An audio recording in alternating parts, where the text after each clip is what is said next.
Andree, Yeah, how we doing, dude? I'm fine. How about you?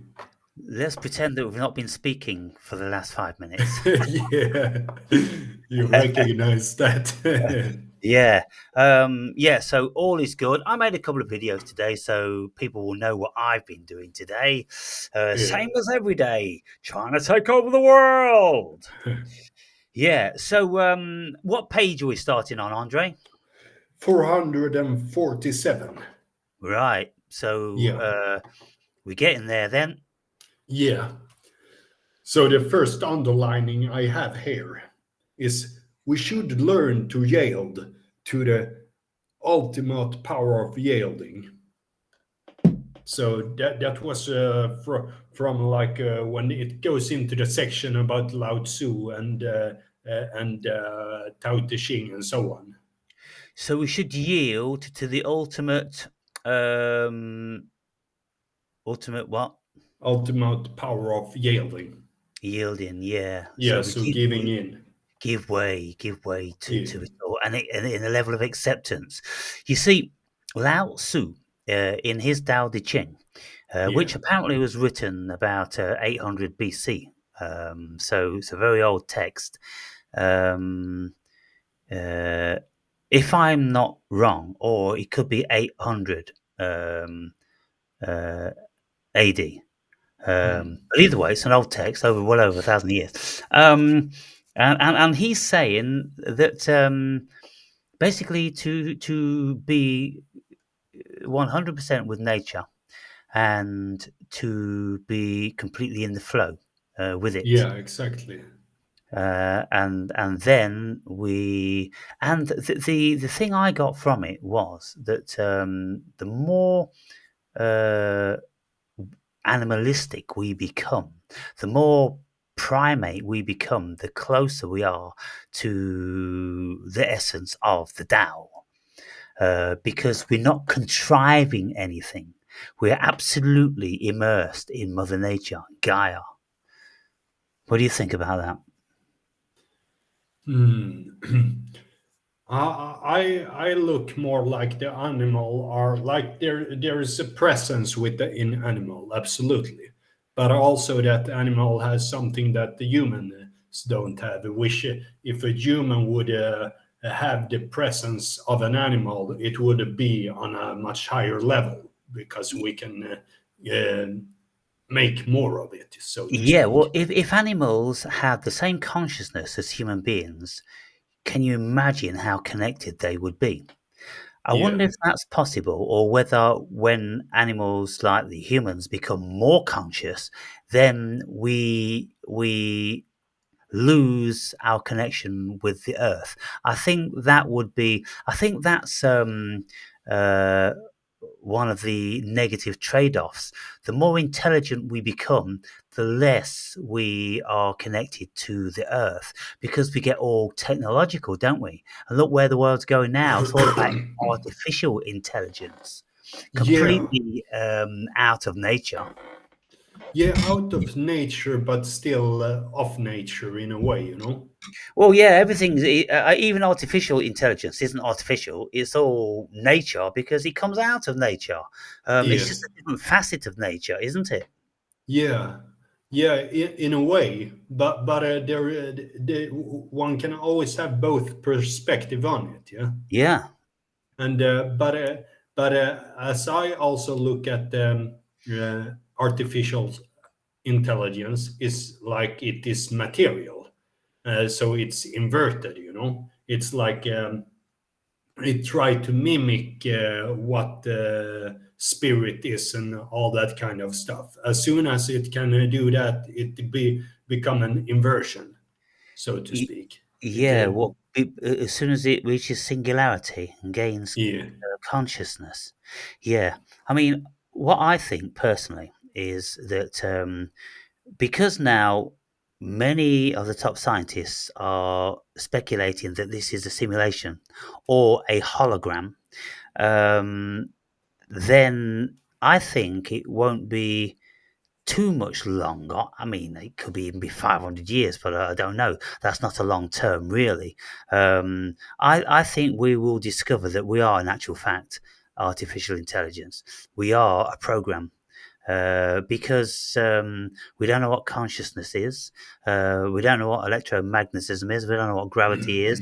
We don't know what many of these things are. And the only things that propel us forward in science really is the hypothesis that they have. They have a theory about this and a theory about that, but they don't actually know anything for sure. Yeah. But what I think about the uh, human being starting to think about themselves as a program and as a IE, IE I or think AI? I AI. AI, yeah. Yeah. Um, I think that is something that they would want us to think, because then we buy into their stuff even more. It's good Right. to make people think they are machines and even apply same sort of Yes. things upon Yeah. that. The more they're telling us that, we are very predictable and programmable matter, um, then the more we accept that, the more we fall further into their web. And Yeah, yeah, so there is that, but I think with the bigger cosmological picture, I do think that this here is a simulation. And I remember listening to a very, very intelligent theoretical physicist called David Bohm, and he said that we are in some sort of a hologram. It is some sort of a hologram. And, when we listen to people like Roger Penrose, they're very highly dubious of this so called reality. So I think for sure, when we are told that the cosmos is written in binary, the same as computers are, and everything can be computed with the math that we've discovered in it. Well, why is that? How come we have discovered this math which can tell us mostly what the cosmos is? How is it that this math was already built into the cosmos? It wasn't invented by human beings, it was discovered. And it just so happens that, that language will tell us a great deal about it. I don't know whether it will tell us everything, because it can't tell us what consciousness is, because it can't tell us what the metaphysical is.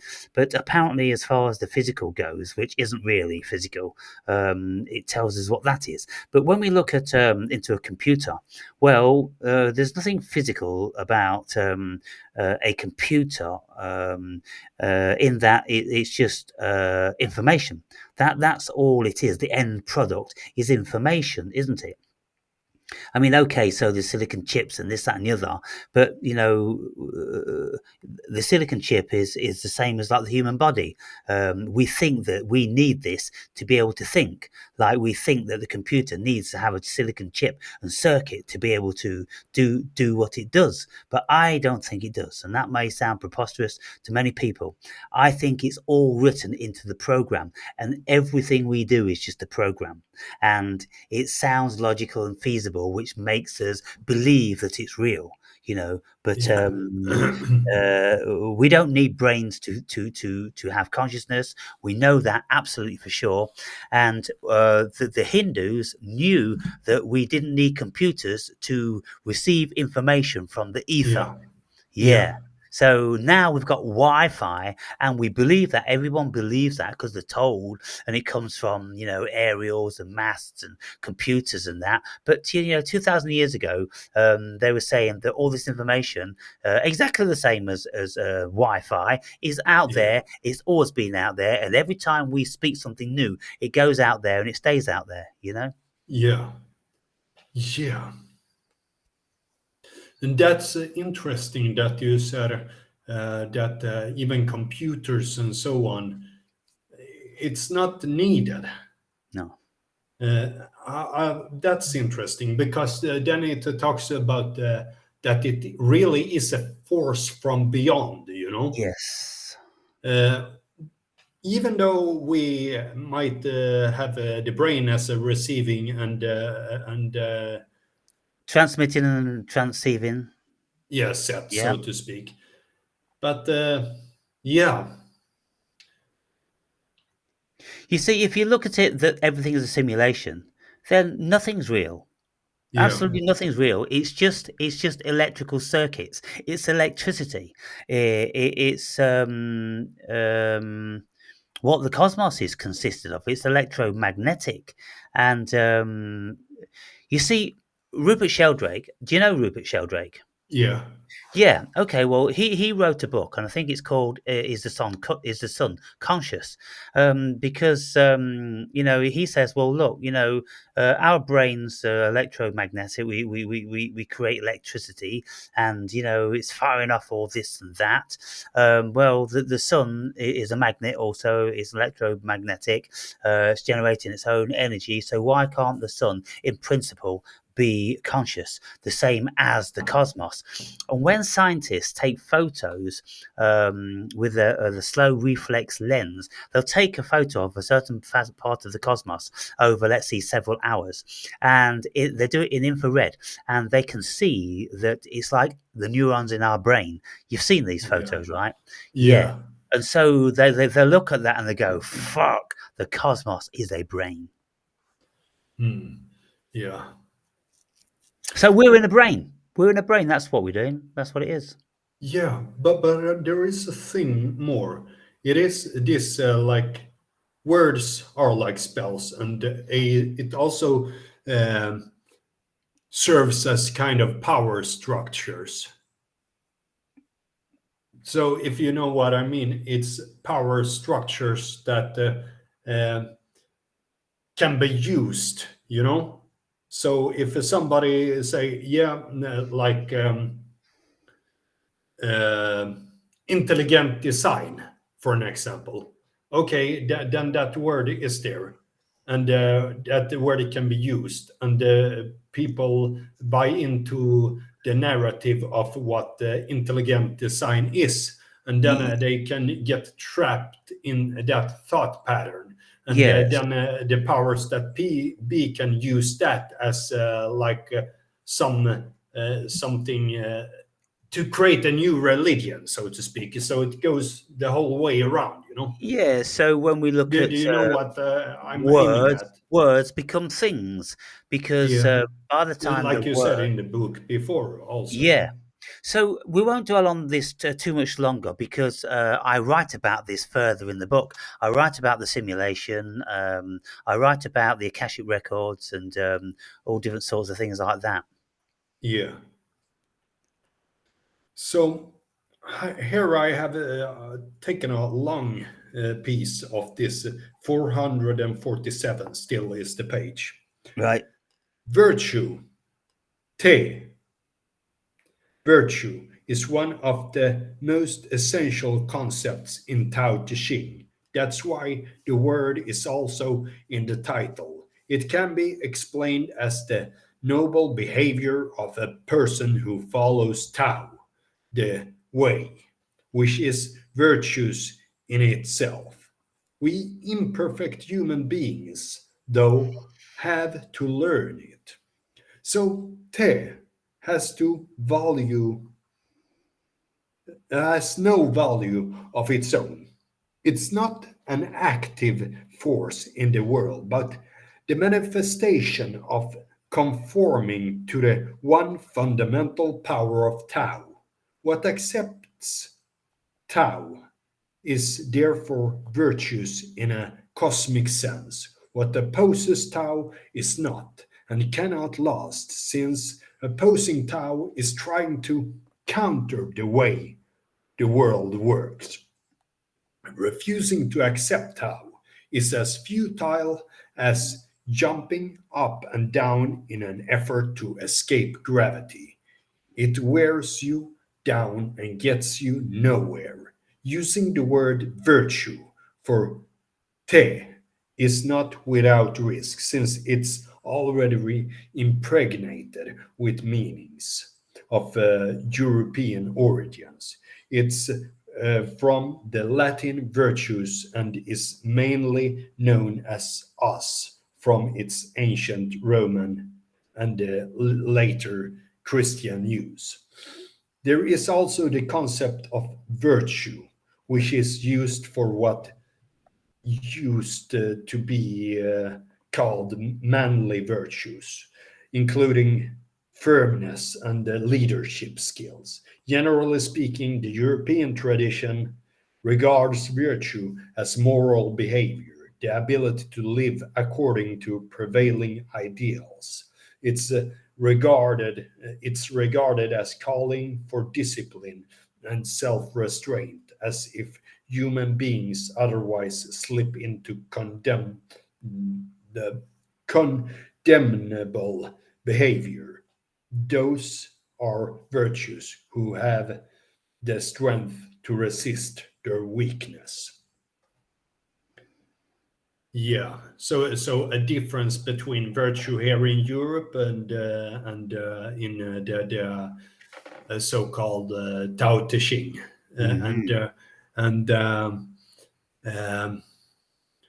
that would be one step under the Tao, the European facet of the Yeah, so-called because virtue. the cosmological Tao is Yeah, the way. It's the yeah, way the cosmos is, and what it's saying yeah. there is that we can't get outside of the way. We can fight against the way to our own detriment, but we'd be well advised just to be with the Tao. The Tao are all the natural phenomena of the cosmos. And if we try to change that or beat it or fight against it, then we're not going to fare well. If we get into the flow, it's like swimming up a river, you know. Yeah, We're never going to win in the end. But if you just allow yourself to flow down the river, you can flow down forever. yeah. And you can live your life doing whatever you want to do, within the flow, within the Tao. But when we invent language and concepts, then we've invented something called a virtue, and we tell ourselves that it pertains to our positive attributes, our virtues, that we are honest and we are kind, and all those sort of things.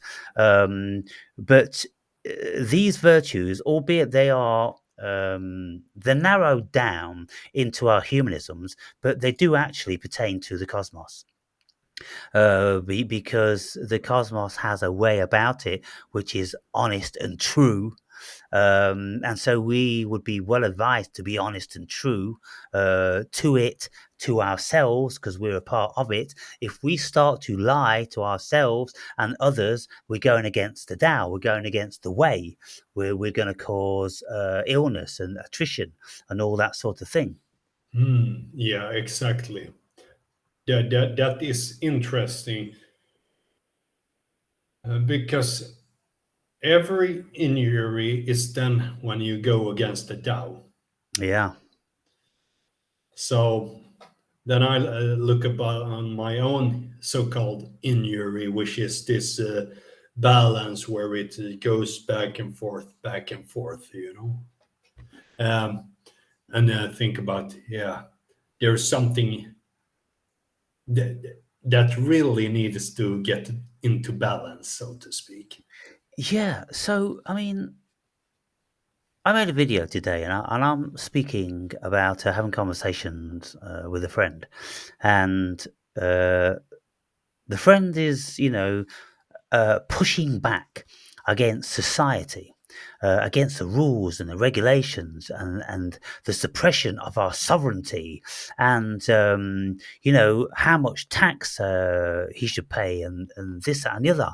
And I said to him, I said, well, why are you so angry about the tax they should pay. Well, because they're funding wars like in Ukraine and this, that, and the other, and my money's going to cause death and, destruction. And I said, well, why are you assuming that your money, the tiny, tiny, tiny little that you are paying, which is being collected by the government, why are you assuming that that's going to buy bullets and bombs in Ukraine? There's a billion things that tax money is spent on. Why don't you assume that your money that you're giving to tax is providing road sweeps that keep your street clean outside your house? Why don't you consider that the money you are paying into tax is for the refuse collectors to collect your rubbish?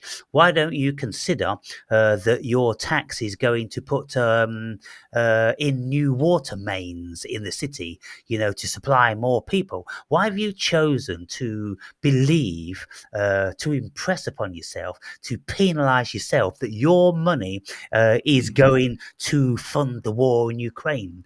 I said, you're gaslighting yourself. It's a very, very self-penalizing notion. What tiny, tiny, tiny little bit the individual pays, people like us in the street, is nothing. Yeah.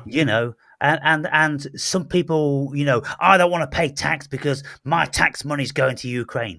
No, you see what you're doing there. And I said to him, what you're doing there, you are beating yourself, you're whipping yourself, you're chastising yourself, you are causing yourself inner turmoil, because you've filled yourself with resentment about where the tax you're paying is going, because you're looking at it wrongly.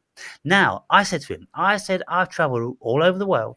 I've lived in third world countries where they don't have electricity, they don't have water, they don't have toilets and sewage, they don't have police and ambulance and hospitals, and people die in the street and nothing ever happens.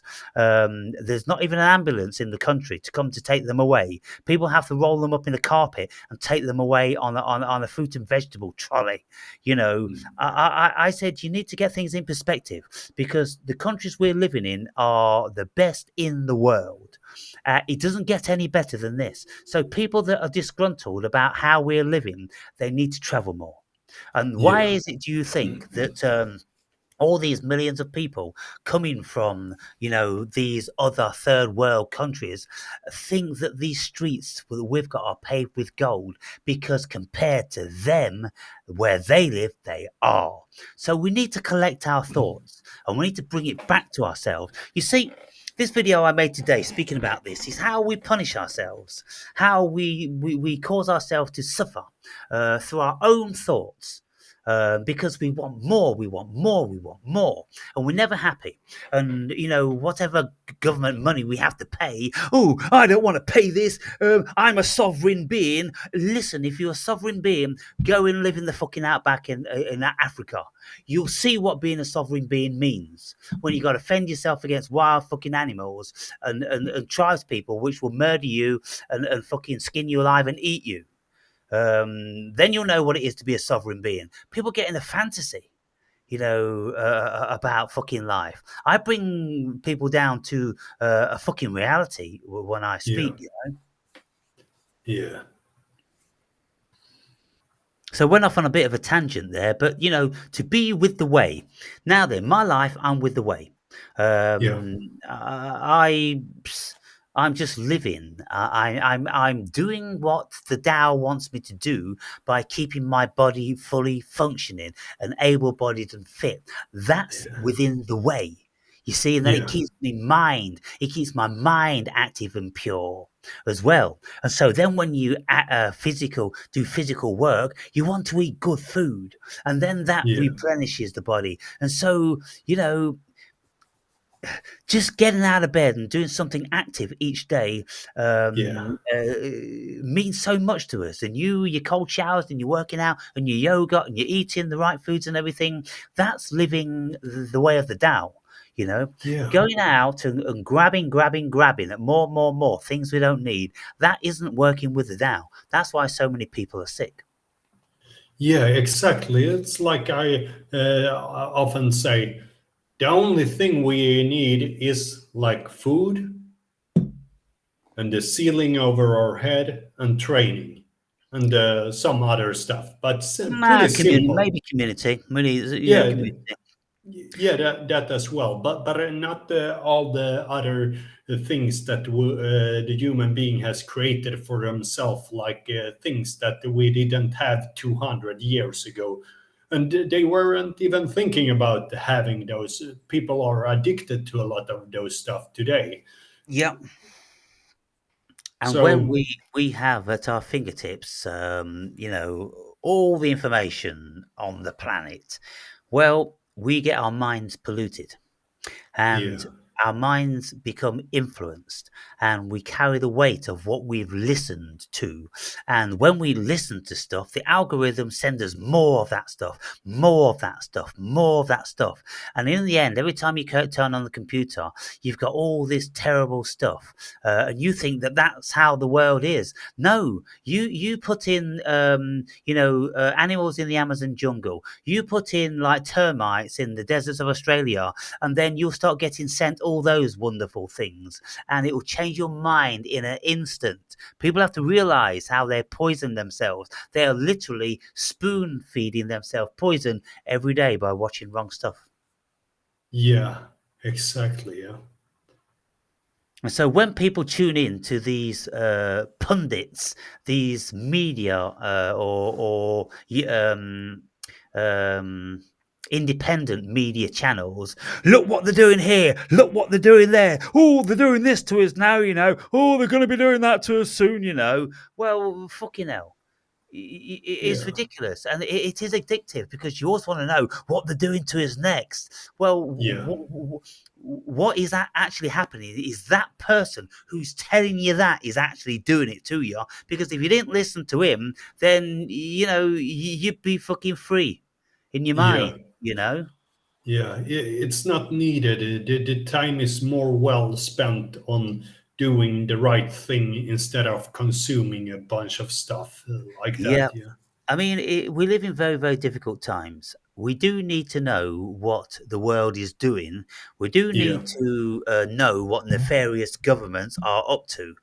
yeah, But you see, if people are working 8 or 10 hours a day, and then all they do is look at the news when they come back for 2 hours, well, they're just complete automaton. They are nothing more than worker bees working for them because yeah, they're caught entirely in their trap. Now, for me, who has 24 hours of every single day to my disposal, I can afford to put a lot of time against who's doing what. But it isn't the be all and the end all for me. I watch many things and I keep a very good balance, you know? yeah. But when I worked in the past, I remember that meditated, I read books, I looked at videos and so on. Pretty much Right. still, yeah. Yeah, but And obviously went limited, up five limited. in the, yeah, but Yeah, I have a, at least I go up a certain time where I have a couple of hours more than what I need, so to speak. yeah, So I because if can you're if go, you're fit and healthy, then you can get up earlier. You yeah, can get up at 5 o'clock. You can get up at six yeah, o'clock. You can do your cold showers. You can do your yoga, and then you've got your whole day ahead of you. Yes, when you're young, you can do this, but as people get older and they get weaker, then they don't start getting out of bed till later, and they're sluggish, and then they drink coffee and they smoke a fag, and then they look at the phone for news. All that's poison. Fag's poison. Coffee yeah, poison. News poison. yeah, So it's lifestyle, isn't it? So okay, we'll move on to the next one. Otherwise, we'll never yeah. get through any. Uh, on page 448, Sheng Yen, the sage, is the ideal human who lives virtuously because he or she knowingly follows the Tao. It's pronounced Tao, by the way. Yeah, Tao. Yeah, Yeah, Tao. Tao. Yeah, Yeah, yeah. So I mean, we you see the whole thing about the Tao. It's a way of life, And Yeah. of course, it isn't conducive to modern society. Um, Very few people can even begin to remotely follow the Tao in this day and age.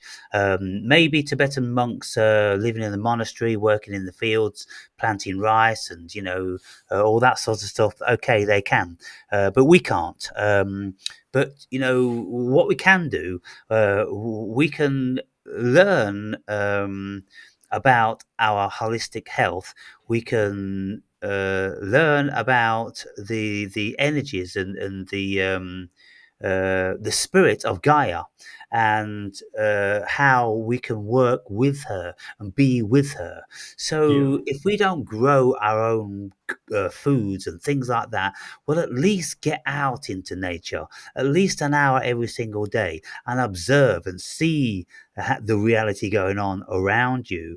Watch things grow and watch things die, or wither. They're Yeah. not really dying, they're just transforming. Yeah. Flowers, roses, leaves on trees, they're just transforming. They're just showing a different facet of what they are. And then you can look at yourself, how you transform. When I was younger, I was all cleanly shaven and, all this, that, and the other. Now, um, exhibiting a different energy. Yeah. It's a different energy. And so that's all we do in life. We exhibit different energies, don't we? Yeah. So to follow the Tao, you become a follower of something, but you need to be a follower, a good follower, to be a good leader as well, so to speak. Yeah, well, So that's effortless leading, also in a way. yeah, because look, if you wanted to teach people what you do, then you only need to show them by example. You could say, Yeah. "Come with me, do what I do each and every day, and then give me £50 a day or something like that." And they'll go, "What, for just looking at you, just for following you?" Yes, because I'm Yes. showing you everything that you should be doing. Yeah. And then when you look at my body as opposed to your body, you'll see the virtue in it, right? Virtue. Follow your own virtue, follow cosmic virtue. That's what we have to do. But people, they think you have to be telling them something and showing them how to do something. And every day I see these fools in the gym paying £30 an hour for some gym instructor to tell them what to do. Fucking hell. Why don't they just come to the gym and watch other people? That's all they fucking need to do. Save themselves £30. Just watch how other people use the equipment. It's not rocket science. Oh, well, I don't know how to do this. I might injure myself. Well, start on low weights and just use the fucking machines. But they Yeah. don't. They need someone do 5 of this and do 7 of that. Oh my goodness, the stupidity. But I was blessed with a teacher in the gym the first years. Actually, he Right? just told me, Come to the gym this and this time." So I went to the gym. Uh, he uh, he was really in tune, you know. He also had competed in bench press and so on, and been a Swedish champion in bench press and so on. Right. So, and yeah, certainly he had meditated a lot, and I know at a certain occasion he talked about some psychedelics and so on. But because he was a part of the family home that I lived in, he didn't told that it was he who was a part of it, you know. Yeah. But So but he was the thing. very in tune. Yeah, I mean, there's little really we need to be taught about Yeah, exercise in our body. You just be in the vicinity and you just look at people, and when people are doing wrong shit because they just yeah, look awkward and stupid. But when someone's doing it right, it looks right. yeah, So I was listening to some intellectuals, as I always am, and these intellectuals were saying it was speaking about the Bible. The Old Testament, and they were saying, look, you've got all these people waxing lyrical about the content of the Bible. You've got scholars, all over the world, and high hypothesizing this and hypothesizing that, and this really meant this and this really meant that. Now, this person was a biblical scholar, a religious scholar himself. He was a Jew, and so he was Orthodox Jew. And he said, look, if you really want to understand the Bible, just fucking read it and allow your own intelligence to tell you whether it's good or bad or right or wrong or stupid or clever, you know, because again, it's a very simple book on the face of it, and you can see if it's a crock of shit. You can see if Yahweh's being evil. You can see if people are being creating fantasies about what Jesus did. You use your own fucking mind. And, that's what I've done all my life. I've never needed anyone to teach me anything. Except going to karate. I'm self-taught on the guitar. I'm self-taught with my singing. I'm self-taught in all my business facets. I'm self-taught in everything I do because I just fucking look at things. I think it can't be that difficult. There's fucking billion fucking idiots out there doing it. It can't be that difficult. I don't need no one to tell me how to do stuff. You know? Fucking hell, Yeah. when I was about, 14 years old, I was buying martial art books, before there was even videos. And they show you, how to make a fist. You start from a picture of a hand and then you clench your fist. And then they show you how the knuckles should be straight, not like this, not weak. They've got to be like this with your thumb tucked under. So you got a flat fist and, a Yeah. strong fist and all this sort of stuff. And then, how you do all these movements, this, that, and everything. Just Yeah. learn from fucking books. Mm. But then I did go to karate so I could compete with people and that and enjoy being in the class. Yeah. Um, there are benefits from joining a martial arts class, like there would be joining the ballet class. You can't learn everything from books, but you can learn the vast majority of stuff in life by just opening your eyes and your ears. Yeah, because if you have a great teacher in martial art, he will push you to the limits where you didn't imagine going, maybe even. So that's Yeah, great. but also I was watching some short videos today. It was about these so-called masters in martial arts, and they've got all the different sort of Japanese and Chinese cloaks, and they've got their dojos, and they've got all the photos up, and they're always doing wonderful things like this, and then they're Yeah. doing displays how they can grab hold of a person's hand and turn it around and put them on the ground. You could never ever do that in a real fight. People are never going to give you their hand like this, where you grab it like this, turn it around, and do that and the other. It just doesn't work like that. It's all a Yeah. crock of shit. And so people flock to these dojos and they pay good money to be taught this rubbish. So Yeah. what certain people were doing is they were calling these idiots out and they're saying, look, you call yourself a master, ninth dan or whatever, come and fight me. I'm a boxer. I've only got 2 years experience in a ring. Let's see how much of a master you are. They go in the ring, some of them did, and the boxer knocked him out within the first punch. Yeah. It's shocking. You look at these videos, Andre. These silly guys that all this fancy tai chi and fucking shit. The boxer just kicks him in the fucking head, or the kickboxer kicks him in the fucking head, and it's all over. So that Yeah. shit didn't work. And what I know about fighting, I started off boxing when I was 15 years old, and then I started full contact karate when I was 18 years old. And I entered 16 world class full contact tournaments with all different sorts of styles.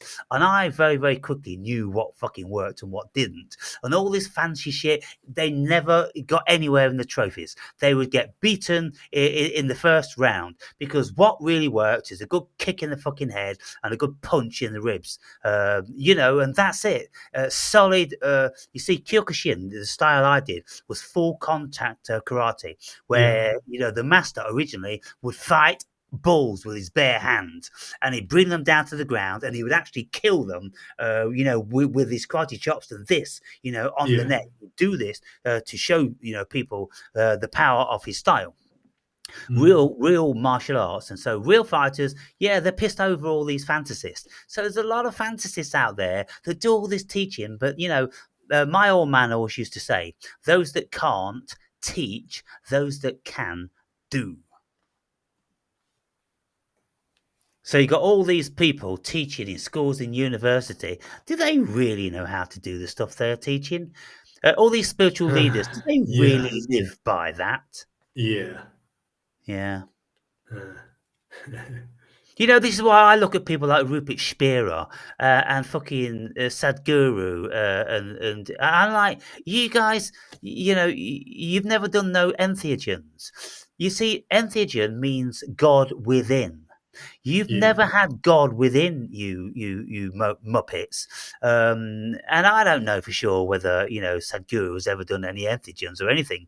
And these fools may go, "Oh, we don't need to do entheogens when we're spiritual." No, you do. You do, because unless you are very, very lucky, you're not going to get this God within, which transforms your psyche within a second. You can meditate for 30 years, Andre, and maybe have an out of body experience or a little bit of a vision or something. I've been meditating every single day now for 15 years, and I can count the experiences I've had on one hand, which have been very, very powerful. Hmm. Can you imagine how many days that is? 15 years of 365. It's a lot. And It's a so, lot, yeah. but if every single time you take an entheogen, you're getting it. You're getting it what you fucking need. Yeah. So, I if wouldn't people, dissuade or persuade anybody to take it, but it should always be up to them. well, you don't have to persuade, but oh, come on, come on, come on. No, if they want to, then you can go, okay, yeah, you can advise them. You Yeah. see, one woman read my book and she put a review down and she said, oh, it's all about his drugs. It's high on drug use and low on spiritualism. And, I made a video and I said, stupid bitch. And I remember telling you in a video, I said, Yeah. stupid bitch. You know, if you knew anything about entheogens, if you knew what the fucking word meant, God within, then people for thousands of years have been taking these substances, which enables them to connect straight away to cosmic consciousness, which is God. If you knew any fucking thing about that, instead of fucking candles and crystals, then you would really greatly appreciate the book I wrote. Yeah, definitely. You see, what people will get from reading that book is a real fucking guru, a time Yeah. served guru. 15 years, every single day, meditation for many, many years, 5 hours a day. Hundreds of entheogenic experiences, thousands of spiritual books read, investigation into any number of spiritual religious phenomena. You know,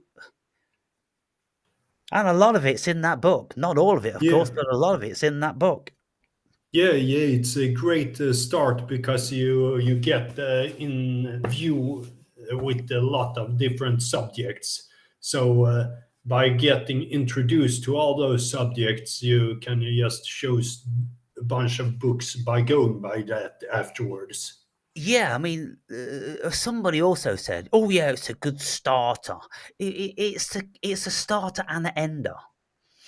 I'm 60 fucking 1 years old next month, Mm. and my life experience. I, I could read that book every day and take something out of it, even though I wrote it. Just a reminder about this, a reminder about that, a further investigation into this, and a bit more practice into that.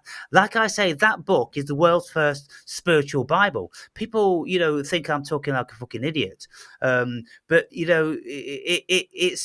it's massive. The subject matter in that book is massive, and that's Yeah, without even going into Plato and fucking Carl Jung and Edgar Casey and a million other people I'm mentioning, Rene Descartes and Darwin and fucking hell, you name it, it's all in yeah. there.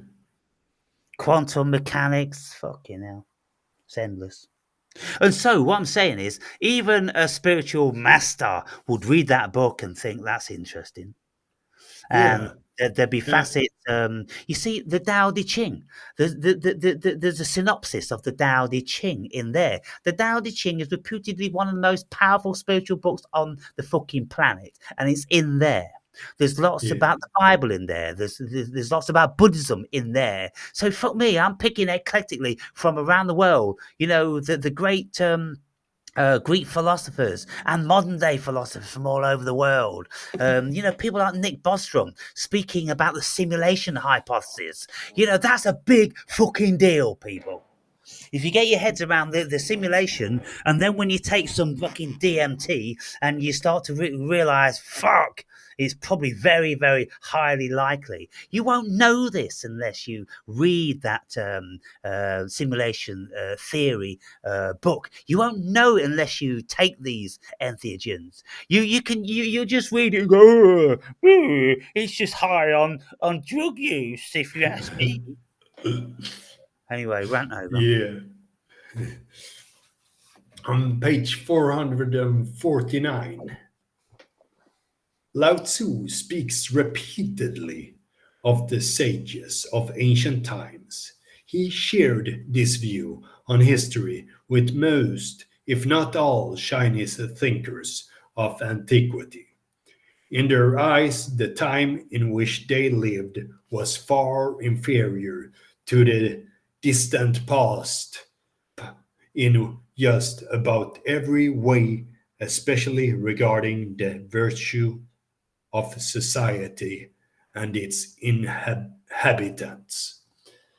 Yeah, uh, and I think he's aiming at something that I have thought about also. That yeah, everything has been a fall from something greater. You know. Yes, even when that book was written. I mean, Yeah. if I just did a quick Google search, then it would probably tell me that it was written 800 AD. I think the Buddha lived 800 BC, so maybe I'm getting confused between those two. But okay, so the Tao Te Ching was written like 1200 years ago. You know, over 1,000 years ago, and then he was saying that man is falling. What wasn't it written before Christ? I'm just gonna have a look.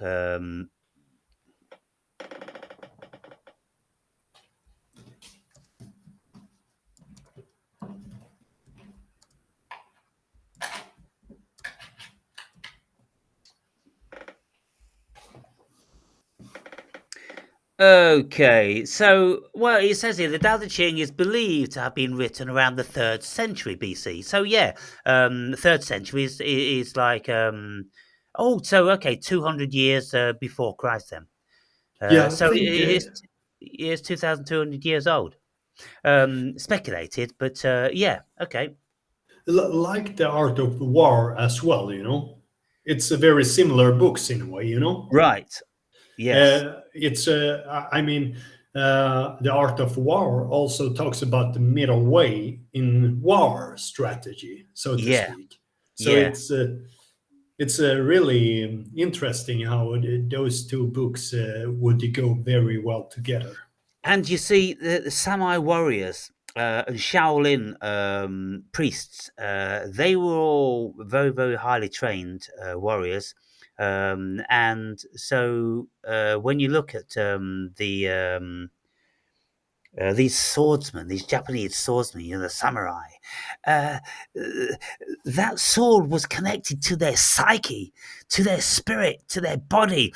They worship their sword. If anybody touched their sword, you know, and it was a treasure. It was gifted. You know, those swords, they were folded over 2,000 times. You know, Yeah, a red hot piece of fucking steel, bent and folded and hammered 2,000 times to make them very, very high tensile. yeah. It needed to be very ritualistically done in a Yeah, perfect you know, way. very really ritualistically done as well. Yes, Yeah, crafted by masters, and that's why they're all beautiful and carved in embossed in stones and jewels and all that sort of thing. yeah, Um, Yeah, and so, you know, these samurais, yeah, they'd be with the Tao. They would be with the Tao. Everything's about flowing, using the natural propensity to the body, you know, yeah, and gravity, and using the natural weight of a person when they're coming towards you or whether they're going away. This is the whole art of Aikido, you know, which is the Asian wrestling, you know, the Chinese, Japanese, or Oriental wrestling, Aikido, yeah, when they use the weight of the body yeah, to the opponents, they use their weight to their detriment. So you don't have to put any energy into it. mm. So it's all the Tao. Yeah. The less effort, so to speak. Yeah, Yeah, mm. Yeah. I really like that. Yeah, and that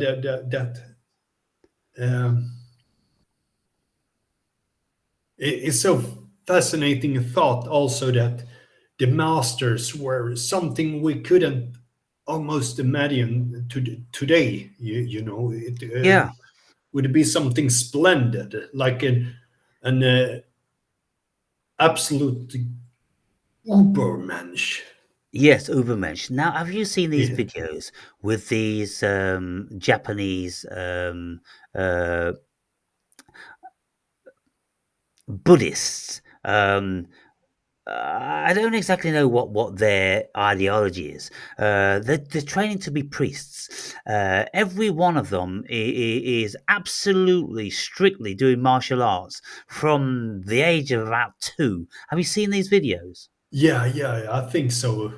And It's they're breaking bricks and they're getting stuff broken on their skulls, and you know they've got amazing, fantastic power. And you see like a 5-year-old standing on a pole, absolutely still, with his leg straight up like that. His leg, yeah, you know, straight up like but like our arm is. A massive yeah, amount of training and discipline. Nobody can fight these guys. and They are it looks absolute like they masters. fly almost. You know. Yes, yeah. It's oh my god. You know, I think I'll watch a few more of those videos. You know, when we finish this conversation. Yeah, They are phenomenal. The things they can do and the power they've got. yeah, So yeah, they're most certainly calling on something more than we know about. yeah. On the same page here, in most cultures worldwide, ancient times have been praised as superior to the present. So it's really what we talked about recently, but I made an underline there because I just like the emphasis on that because it brings a joyous theme to it all to look Yeah, back at that beauty. yes, or Julius Evola. He's Yeah, always speaking about it, always writing about it, yeah, about how to be a very, very disciplined, honourable warrior. yeah, Because when you know this level of discipline, you you're very likely going to be a very good leader.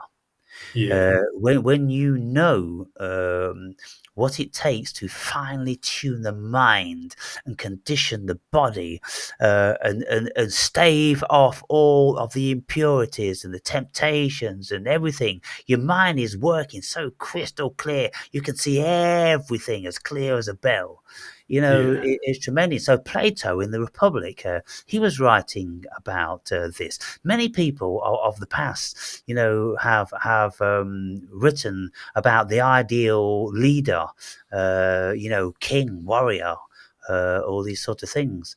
yeah, And you know, human beings, when we were supremely fit and close to nature, that's when we were. Uh, in contact with cosmic spirit. And the Tao, it says that in a roundabout way, that when the human being was the most primal, that's when they're the most connected. You see, you feel God in everything. You feel the Spirit in everything. I mean, even like when I'm speaking about people and I'm going to different woods and I'm telling them that I feel a different spirit in a different wood and in a different environment and all this sort of thing. Even I'm tuned into it at a level. But can you imagine how they were tuned into it? Thousands of years ago, they would have been massively finely tuned to everything. Everywhere they went on the planet, they would have felt the energy of their ancestors and of the spirits of that region and everything, like Yeah. the shamans do, in modern times. Yeah.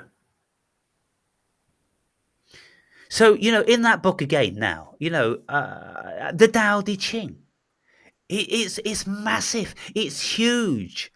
I give an introduction to it in there, and I speak about it, and I relate certain things of my life to it, give them instantiations, and Yeah. then I'm talking about all different other major facets, the dark night of the soul, and the benefits of deep meditation, and all the other things we do when we're on the spiritual path. Yeah.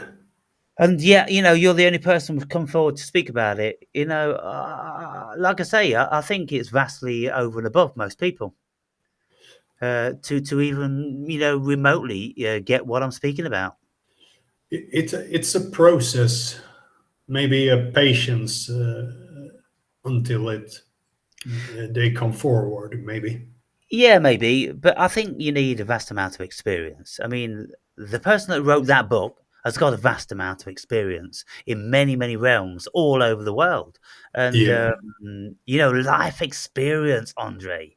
Yeah, Um, it's important, and y- not everybody has that. Yeah. no, and People can write about it, but there's a vast amount of people that have very little.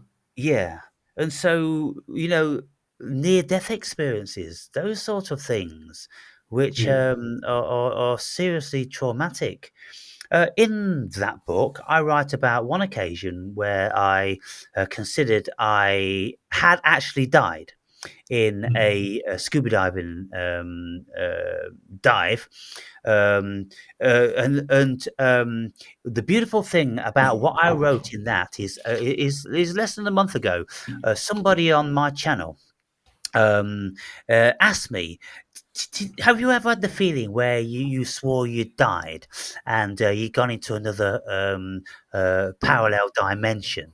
Because I was speaking about, the many worlds hypothesis. Again, I'm speaking about that in that fucking book.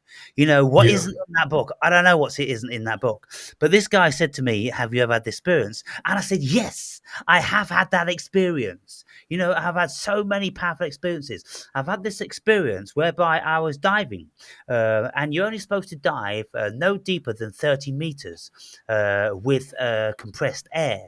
Otherwise, you Yeah. get nitrogen narcosis. You get poisoned by the nitrogen. Then you can get the bends and you can die from it.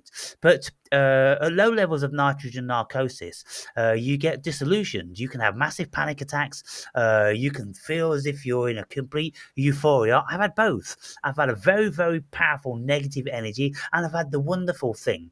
And on this occasion, I had a very negative one. Because I went 45 meters. I went 15 meters, 45 feet deeper than I should have. And so my brain was starting to get poisoned. And Mm. so I came up, and when you dive that deep, you have to come up very slowly and you have to stop hovering in the water, for like 10 minutes in certain places. You have to be a very professional diver to be able to do that, to get your equilibrium in the water. And when I came out of the water, I was positive that I died.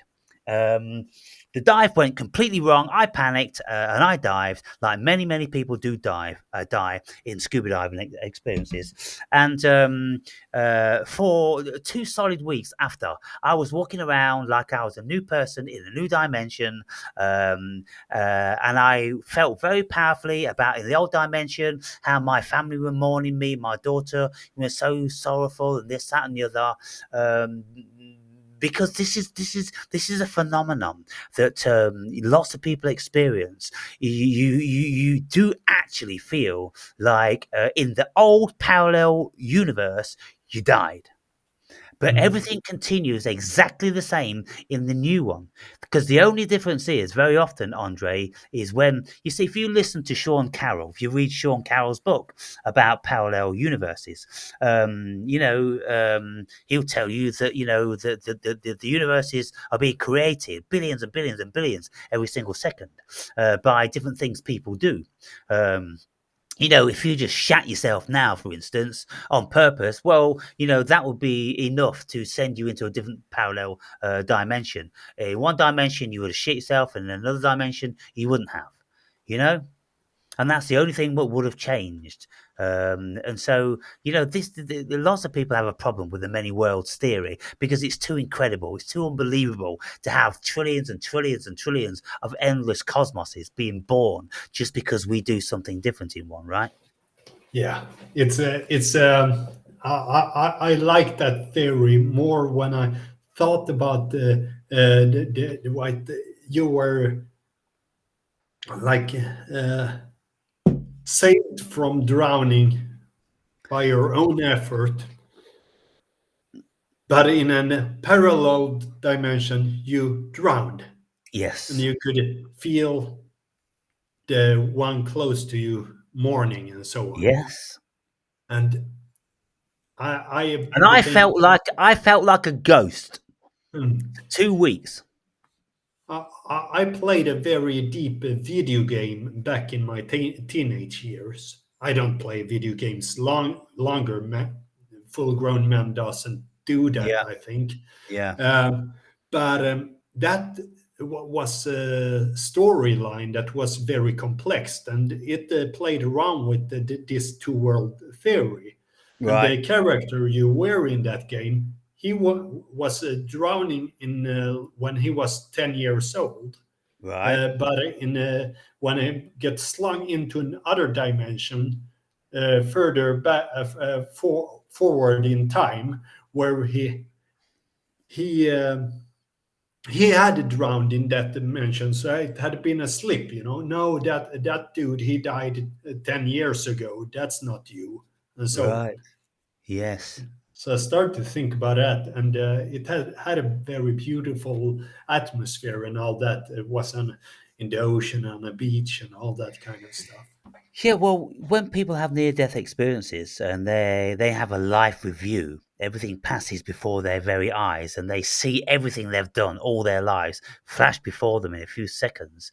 Wow, Yeah, that's a powerful thing. And of course, yeah, Mister Nobody had one of those.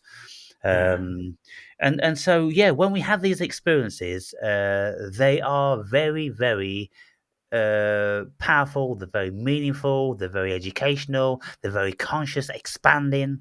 And of course, the more different things we've had, then we go out and out and out into an ever increasing, expanded state of consciousness where other people they can't meet with us on those levels of experience. You've got to experience them yourselves. yeah, And so for young people reading my book, it's kind of like, wow, this guy's lived. yeah, Um, and albeit most people wouldn't want four near death experiences like I've had, not with life reviews, but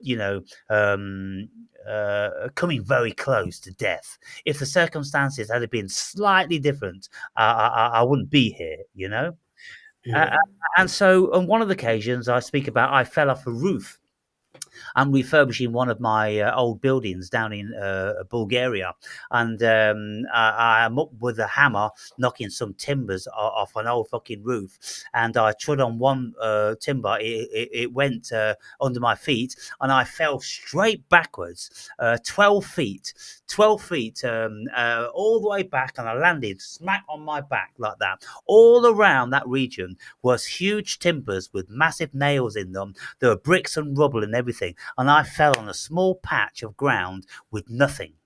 And the ground where I fell, it was so soft because it was the inside of a chicken hooch, and the chicken hooch had been there 60 years, so it was about 6 or 8 inches, um, just chicken shit, and Mm. flakes off of wheat, and just stuff like that, compacted down, but it wasn't anything like as dense as real solid ground. Yeah. Have you ever been inside an old chicken coop? Yeah. Yeah. My friend has like a farm and so on. Right, so underneath your feet it's spongy. Yeah. Yeah. So when I was a kid, I grew up around villages, and this is when people used to keep chickens, and there were chicken farms, and we'd break into them, and all this experience. And so this is why I know these things. Yeah. I know what it's fucking like when a chicken, hundreds of chickens have lived in one small confined region, and the shit, the shit, the shit, and the shit. And okay, so the shit is scraped off all the time, but not all of it. There's a small residue that isn't scraped off, and that builds up and builds up and builds up and builds up. Unless, of course, you've got a concrete floor. But in the old days, there weren't concrete floors; it was just soil. And Yeah. this house that this farmhouse I was refurbishing had one of these chicken things, and it was just an old outhouse built on Yeah. soil, and so yeah, just many things like that experience. People wouldn't want to do that, of course, but when you do things like that, you most certainly treasure life. Yeah. You see life very, very differently. Mm. Yeah. Yeah. I was in when I was in Thailand. I was at the Thai boxing gym with one Canadian guy and another Russian. And Right. then we went out to an island, and I sat on the back of his motor bike, Bike. so to speak. Hmm. And I did not have a helmet. He had a helmet on. And then all of a sudden we smacked with another guy like that Wow. in 60 kilometers an hour, Right. done. And the other guy got a little bloody scratch on his leg. I felt in the bushes, and it got a little scratch on my leg only. Yeah. And the Russian guy, he needed to take some morphine for his small pinky toe Right. because that got injured. But that was like that normally could have gone very bad. Yeah, Yeah, yeah. I mean, many people have died with much less freak yeah, accidents, and so when things like that happen to us, we start thinking about parallel universes, because in other universes, probably one of you died, two of you died, yeah, different things like that. But in the universe that you continued in, nobody died. yeah. So when you start looking into these things, the world gets very, very bizarre.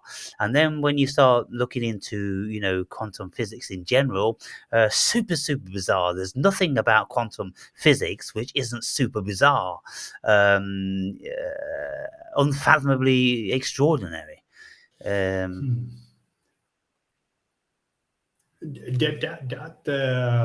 That start to like how much think about how much can we do to actually navigate every aspect of reality if we were perfectly in tune, you know.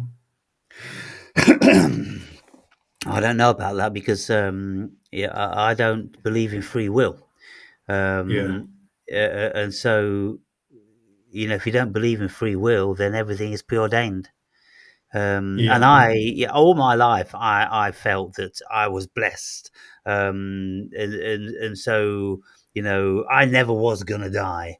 I did a lot of crazy stuff, you yeah, know, and barely ever broke a bone in my body. yeah. Apparently, you done a lot more crazy stuff than I have done. Yeah. Yeah, Uh, you're much like my stepfather who crashed with the cars all the time. You know, yeah, he was a madman. Yeah. yeah. And I was even with him in one of the accidents. We were perfectly fine afterwards, while some other people were not that fine, so to speak. Yeah, yeah. When I was growing up, friends in the village died of car crashes, or had Yeah, brothers died in car crashes. My elder brother, he used to steal cars as a 15, 16-year-old, and he stole many. Well, in the old days when you could steal them. yeah, And uh, he crashed the vast majority of them. And every time, I'd be driving around, the town or the village with my dad, and would see a car, wrapped around a tree or sticking up in a field like this, or all different sorts of things, I knew it was my brother. mm, And 90% of the time it was. The last major crash he had, he actually rolled a car. The driver door was ripped off. He was thrown out of the car because he wasn't wearing a seatbelt, would never wear a seatbelt. And when the car come to rest, he fell on the roof of it. The mag alloy wheels were smashed almost in half. Every panel on the car was rolled and rolled and rolled, and while the car was rolling, he was fling up in the air doing somersaults, and he comes and lands on the fucking roof of the car with barely a scratch on him.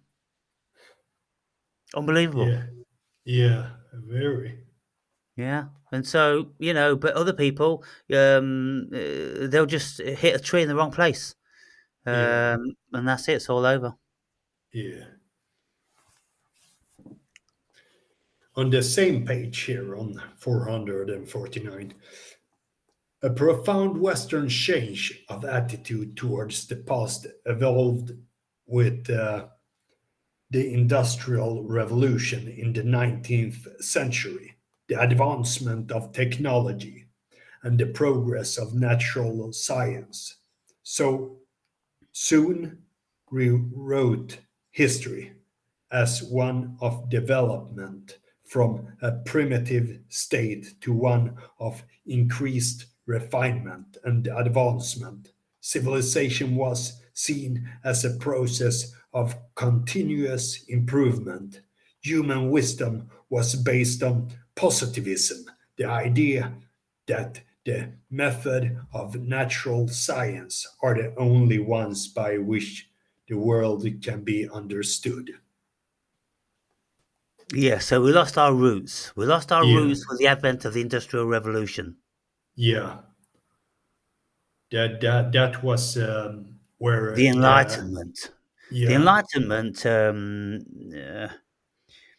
So we had the Renaissance, which I think that came about in, let's say, 1550. Then we had the something like Enlightenment, that. which came about in the 1650, that sort of thing. Then we had the Industrial Revolution, which came out in about 1750. So we've had Yes, these exactly. major, upheavals with the human psyche, and with the Enlightenment, we came out of the Dark Ages Yeah, because it was all so deeply rooted in Christianity and religion and shit, in the Northern Hemisphere. And then it was all about, science and physics. Um, and pretty well it's been that way ever since. yeah.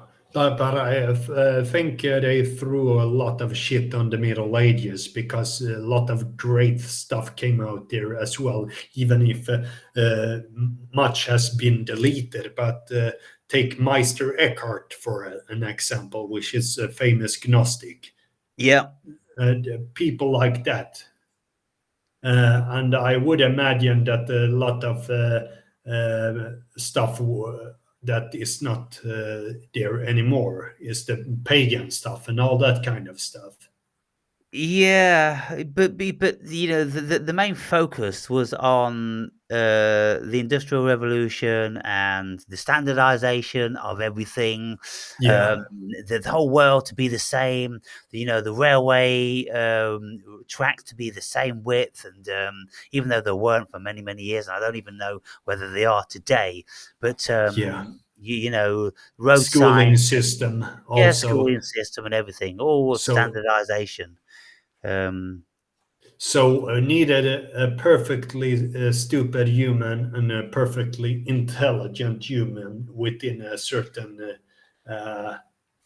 width, so to speak. yeah, to try to standardize the education so we're speaking the same language, you know.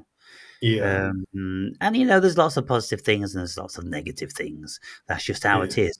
We've lost all of our culture. We've lost all of our indigenous, national heritages. We're all intermingled now, and it's getting obviously much worse. That's what they want to do by bringing in all these foreigners into all of our nations. They want to destroy any nationalism, any culture, um, um, any of the things that we believe, like religion. They want to destroy religion. You yeah. see, at this moment in time, Islam is being favoured, but it's only temporary. It's only Yeah, being used as a temporary. tool to destroy Christianity. Yeah, And yeah. then It when that's been achieved or largely achieved, then they'll turn themselves on those as well. You know, no religions are going to survive. no. So best read another line. Yeah, on the same page here, 449. To Lao Tzu, though the view cherished by our modern world would be unfathomable, he was convinced that antiquity was better than his present in just about every conceivable Conceivable way. way. Yeah, conceivable way. Certainly, regarding how the ancient ones lived according to the way. The simple life he advocated would have no need for scientific and industrial development. Therefore, the future had nothing to add. According to Lao Tzu, the sage of the present would know to return to the ways of the sages of the past. Yeah. Yeah, Now, Lao Tzu apparently he was some sort of a cleric. He was well educated and he worked in a high position, apparently. So he knew the machinations of men, and he saw the decadence, you know, increasing then 200 years BC. And you know, let us not forget that 200 years BC, there was still the Roman Empire, and there's still a great deal of order and the great thinkers around all the Greek philosophers and everything. So you know, people were very intelligent, and you know, but mentally they were becoming decadent, and this is of course one of the downfalls of Rome, because the yeah, decadence set in. yeah. They became all promiscuous style of living, and there was intermingled with many different kinds of people and so on. Yeah. Yeah. So on page 450, this is about non-action and woe we. And what? Woo we. Woo wee. Yeah. Right. We should not hurry to act, since most things in the world take care of themselves if left alone. And when we act, we should do so cautiously, or we might destroy more than we solve. Hmm. Yeah, that is really to have patience with the stuff and really be in tuned. So Yeah, know exactly when it's the time to do a certain thing and trust in the process, so to speak. Yeah, and of course, when all of the science that people had, uh, 200 BC, was exceedingly limited. Um, then it's quite something to say. It's quite something to say because even then, with limited progress, he was saying, "Don't try and fix it if it ain't broken." yeah, So by saying that, it's kind of like, well, why build a stone house when the wooden one's perfectly fine? yeah, Just build a new wooden house. You know, yeah, why build a horse and cart when you have a horse? yeah, Um, because all the things that we do, they increase our level of distraction um, away from our natural selves. And I think there's a lot of romance in the Tao Te Ching because it's impractical in many ways to live like that. We have to progress. It's a natural disposition of the human being to progress. We're always going to make modifications. We're always going to try and increase the benefit of something. We are always going to be messing with it when it isn't broken. yeah, So Lao Tzu's philosophy, would never have took us into the 21st century where we are now. But ultimately, is that going to be a good thing? We know that coming away from nature isn't being a good thing for us. To not work in our bodies, we know that isn't a good thing for us. Not eating natural foods, we know that's not a good thing for us. Not being out in nature all the time, we know that's not been good. So there's much of what he said, of course, is great wisdom, which you can apply to today. yeah. But like all things, we need moderation. On the same page, 450, the world is run perfectly by Tao, the way. So minimal human initiative is needed. If we try to improve things, we will most likely damage them and worsen the situation. Mm. So he's talking about the same as in previous line, Yeah, Um and I just think about when I underline. Of course, I think about certain things in my life as well. You know that I have. Maybe sometimes it's just a vague, like a thing that I can't put the finger on. Uh, Absolutely, you know, yeah, like it's like reminders also to myself as I underline, because then I tattoo my brain with it, you know, and I yeah. will So know it. yeah, Even if so I already have it, a certain thing within me, it's most things demand repetition. So if I had done a certain thing that developed me in a certain way, like 2023, maybe a mhm. year from now, there, I need to go back to it just to see where I have come in that time. Yeah, if you can't remember, if you can't see the results, it's like me with my guitar, and you play guitar also. Yeah, We okay, we don't exactly remember, and it's nice to have a recording of you, and you go, "Oh my God, I sounded shit then." Yeah, so to but according to Lao Tzu's philosophy, we wouldn't ever make any progress. We'd just stay as we were. And if you were living in a village and next to a river, which you knew flooded from time to time, well, engineers would start figuring out ways to build barriers against the flooding to protect the village. But Lao Tzu seems to think that everything's just fine, just the way it is. In his overly um, uh, romantic sort of way. And, look, if you leave the world to its own devices, yeah, it will go on forever until, I don't know, the sun, goes supernova or whatever.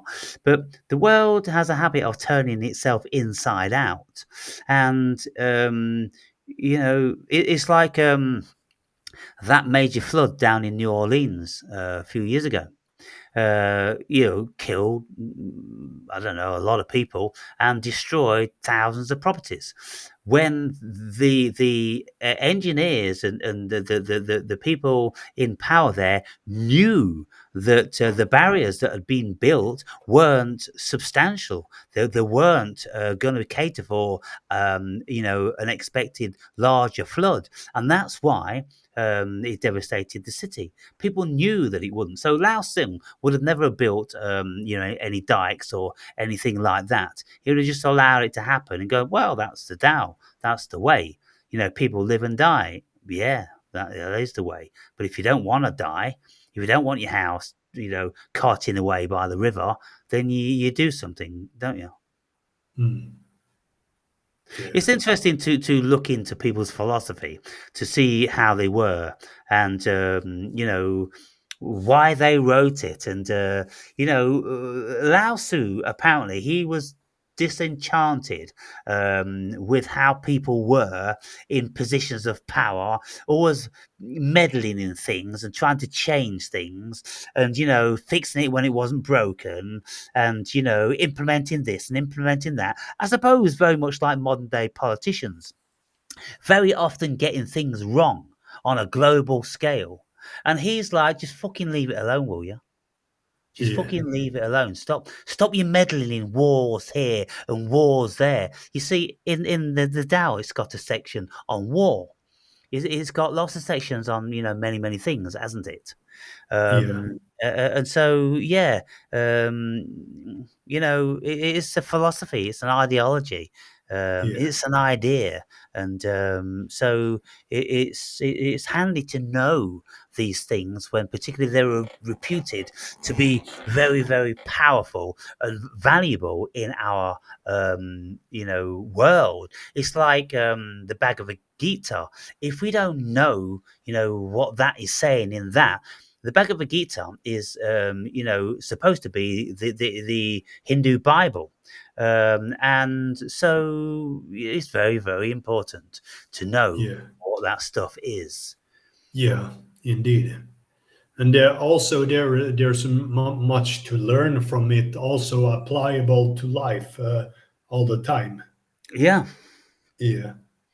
Because what I always maintain is that these religions are, their human psyche, their human psychology. They're parables and stories and this, that, and the other, to guide people into leading good lives, basically. Yeah. And the people of wisdom have wrote them. Yeah.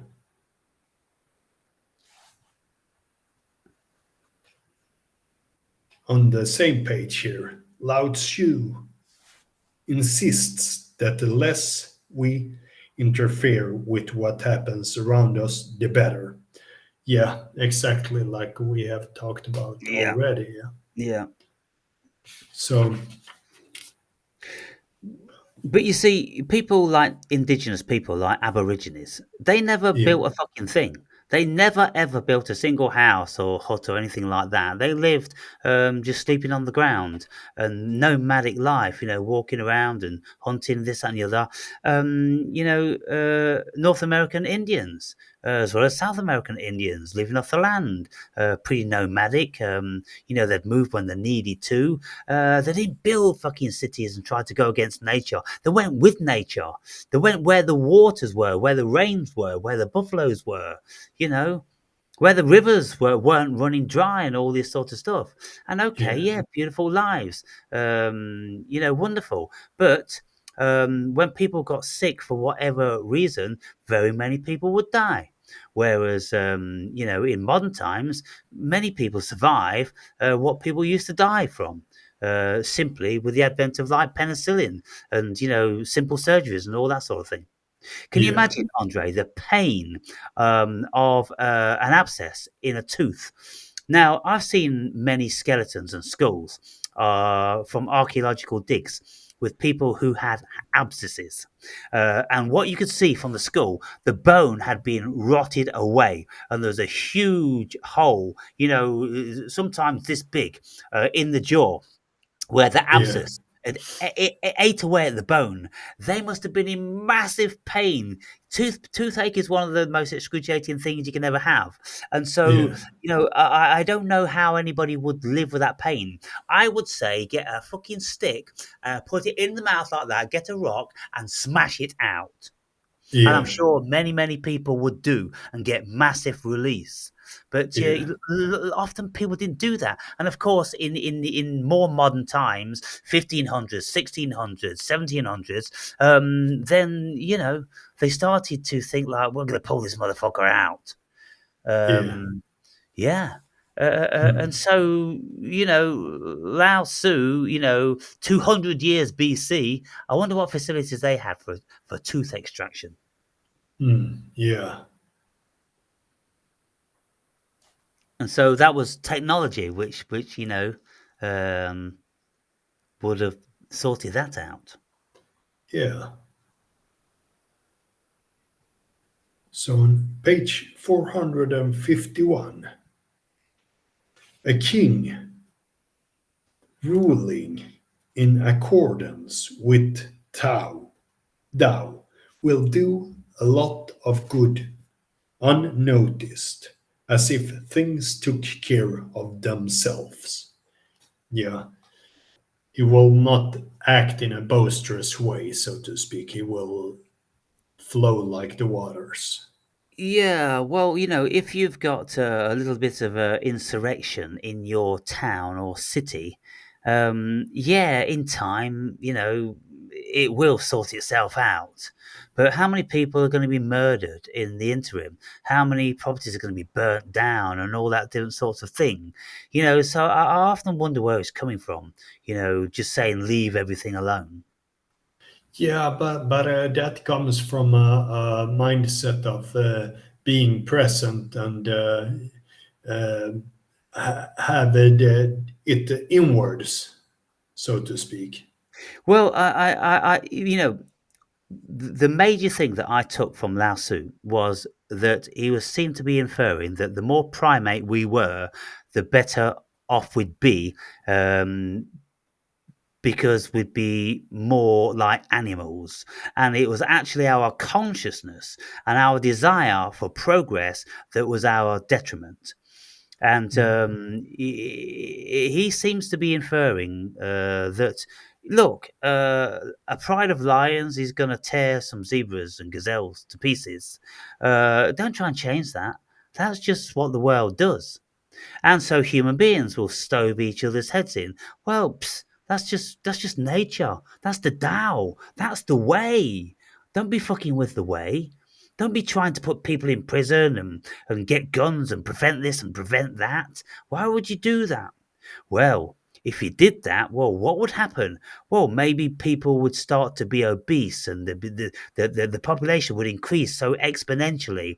It would cause so many trouble, and you couldn't get the services that you once had, and this and the other. Look where we are today in our country. The national health is going to fucking pot. I can't get a dentist to put this fucking tooth in on the national health because the government no longer want to pay for it. Why? Because there's too many people. They're paying billions and trillions for fucking people from a third world country coming in. That's where all the money's going. So the indigenous citizens like me can't even get a fucking tooth put in his head Yeah, unless I pay £3,500 when yeah, they're spending fucking millions a week housing these people in four-star hotels, you know? yeah. So Lao Tzu, yeah, we can agree with him on lots of things. Don't allow all the people into your country. Just fucking leave it as it is. Yeah, Yeah, great, good idea. I'm in agreement with that one. yeah.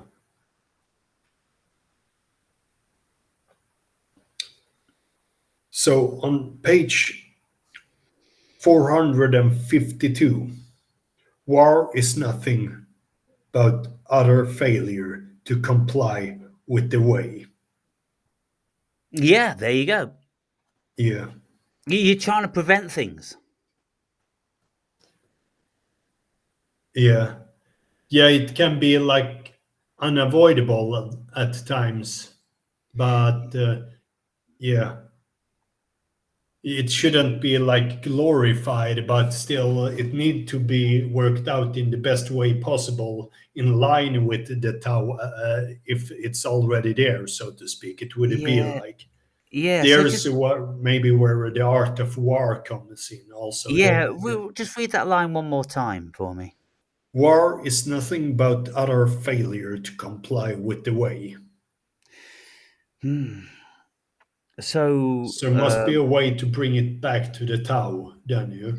yeah, so to be in peace and flow with each other, Yeah, without resorting to violence. yeah. Uh,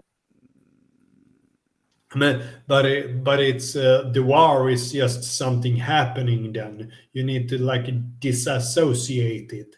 It wouldn't be any other thing like doing uh, your everyday life if you are perfectly in tune with the Tao. Then yeah, and so if we have a little bit of a look at what the Bhagavad Gita says in its famous verse, where Krishna is speaking to Arjuna, and Arjuna doesn't want to go and fight because Yeah. the army he's going to be fighting with is mostly his family or Yes. a lot of his family. So he's conflicted about that. When Krishna says, "Well, you got to do what you got to do." Yeah. This war is inevitable because they're bringing it. You've not got any choice. You can't run. So you've got to do it. And so, well, I mean, if one person is intent on violence, then there's no point in turning the other cheek like Jesus. It's an eye for an eye, isn't it? It's self Yeah. preservation, just like all animals would do. And I think one day I'm going to listen to a scholar of the Tao Te Ching to see how they interpret all these things, because it's like when Jesus said, "Judge not." Well, we have to judge. Judging is a part of what we do as human beings. But it's a case of how you judge and when you judge and to what Yeah. extent you judge. You see, we get into all these nuances, all these fine nuances. And then it will make sense when you've explained it in a myriad of scenarios, you see. And that's what the Tao Te Ching needs. It needs scholars studying it and explaining it. Mm. Um, because this is the nature of, philosophy, Yeah. um, to do that. Yeah.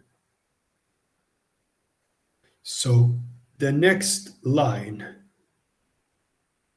when the way is lost, there is virtue. When virtue is lost, there is benevolence. When benevolence is lost, there is righteousness. When righteousness is lost, there are rituals.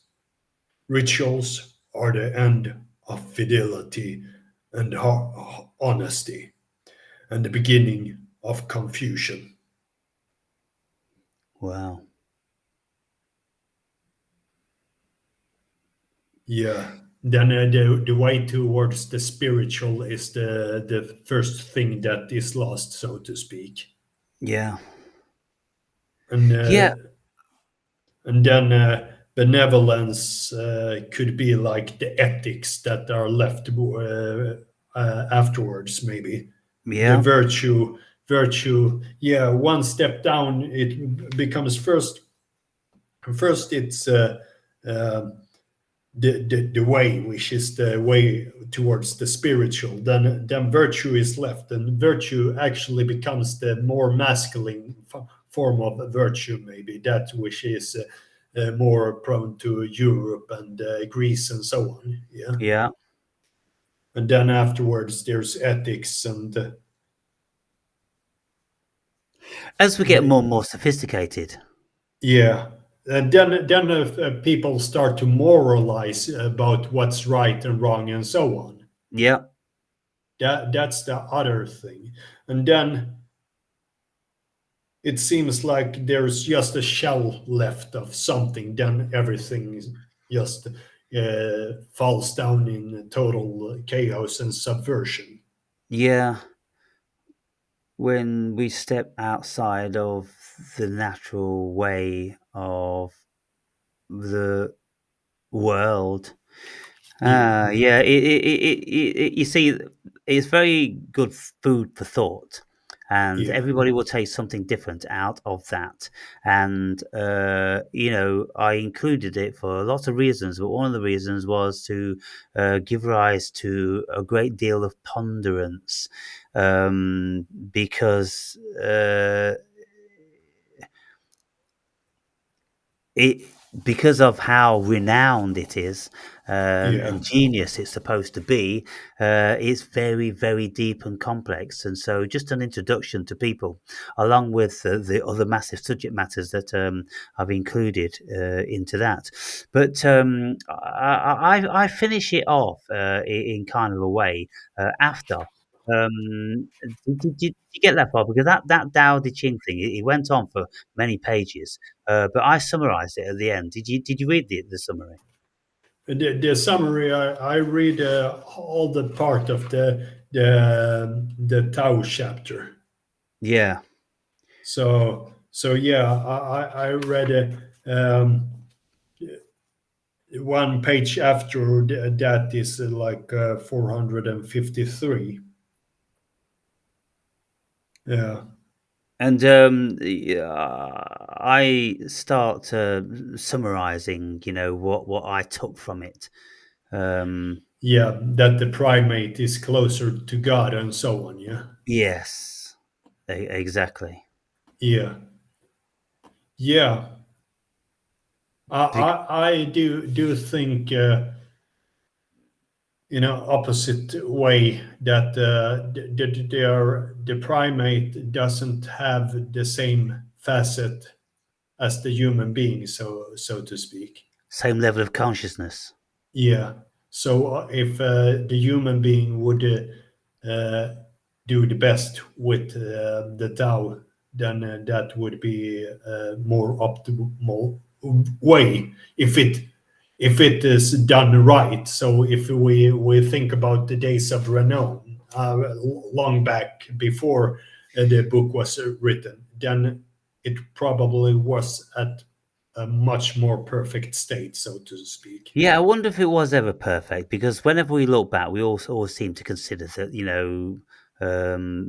there were better times in lots of respects. Yeah, But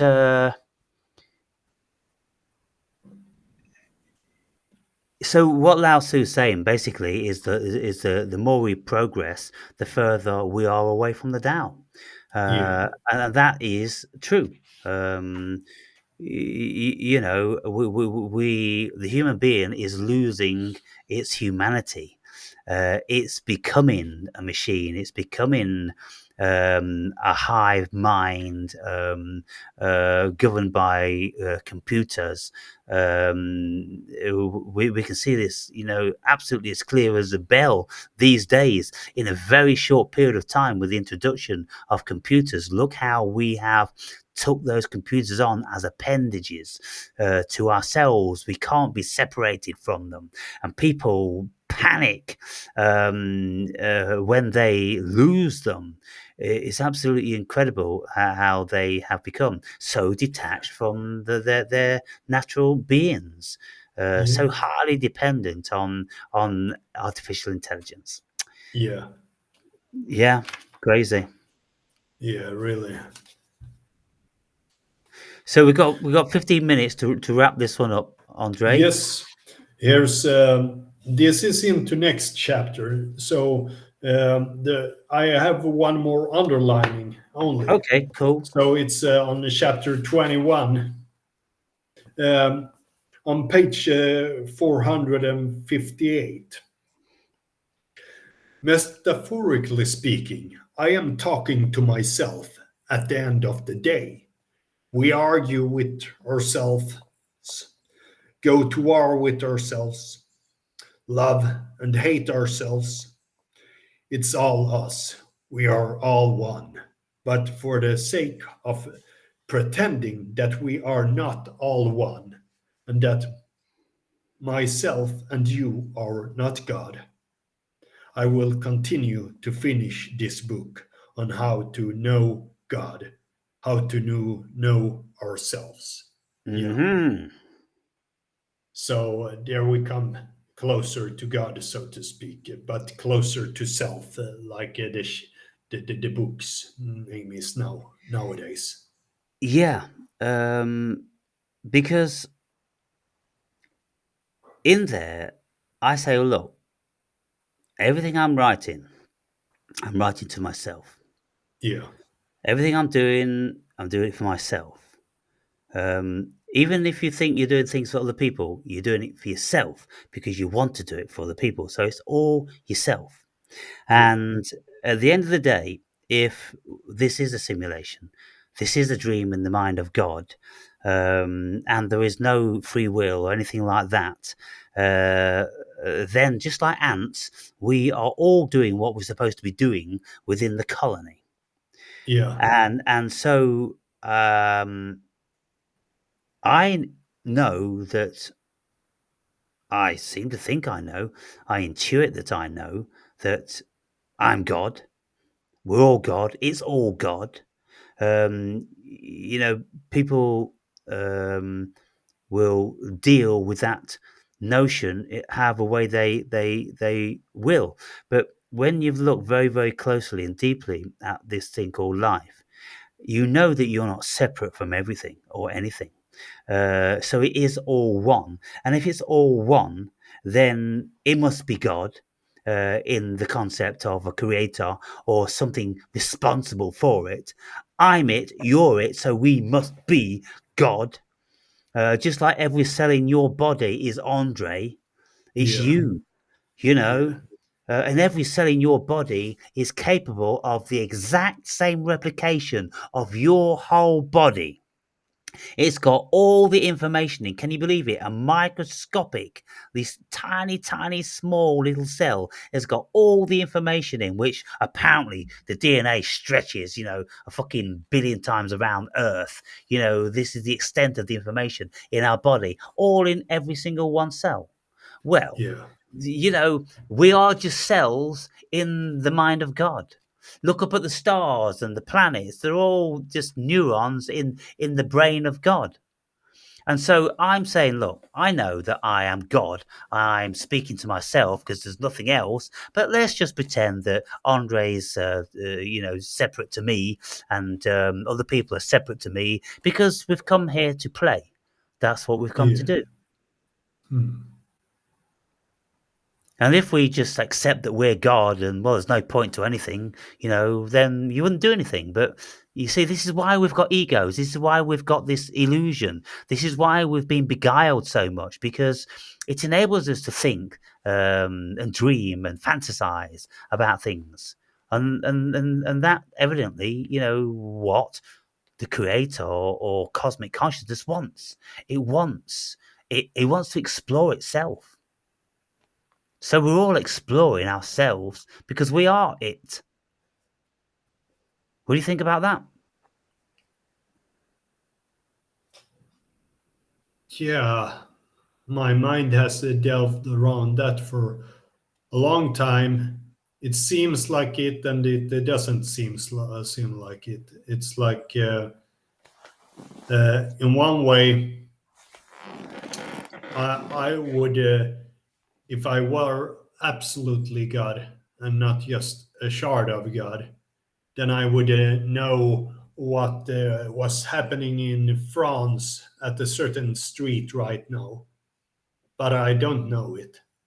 Well, yeah, because when you say you are God, it's like every one of your cells is Andre because it's capable of replicating. But one of your heart cells doesn't have the ability to think and see and hear and feel, but it's you. So what I'm saying is that uh, it's like a grain of sand on the beach. A grain of sand on the beach is the fucking beach. Why? Because it's just a different concept. What is the beach? Trillions and trillions and trillions of grains of sand.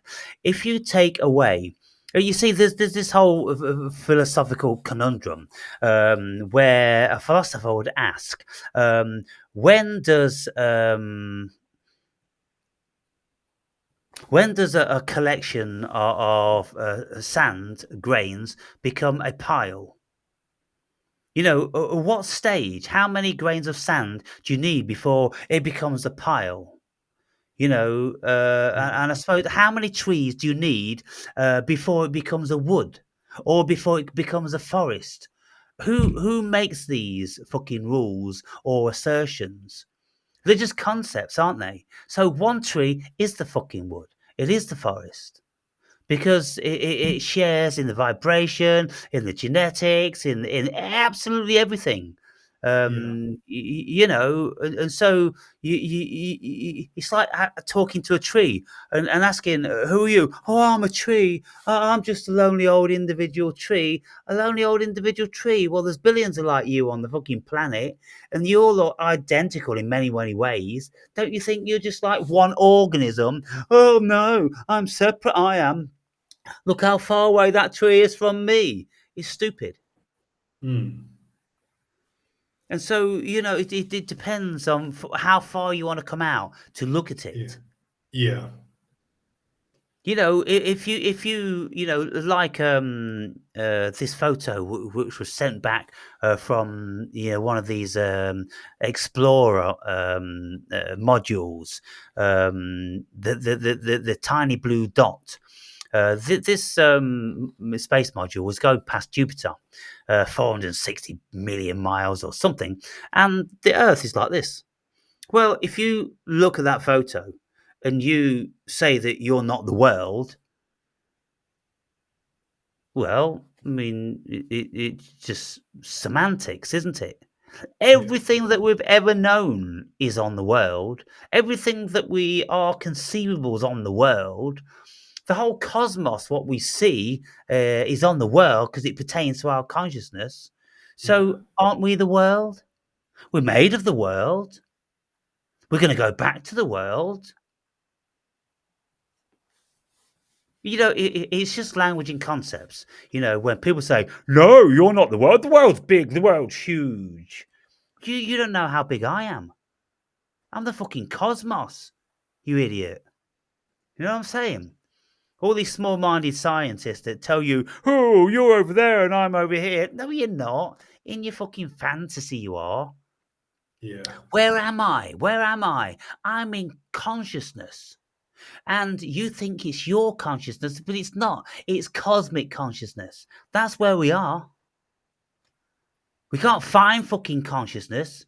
You think you've got a head and eyes, but yet we don't talk about consciousness because nobody fucking can find it. Where the fuck is it? You're in it, like a fish is Yeah. in water. Yeah. Yeah, so that's where I'm coming from with all this stuff. We have to, come out to different perspectives. We have to climb higher and higher mountains, and Yeah. the higher the mountain you climb, the greater and broader your perspective is.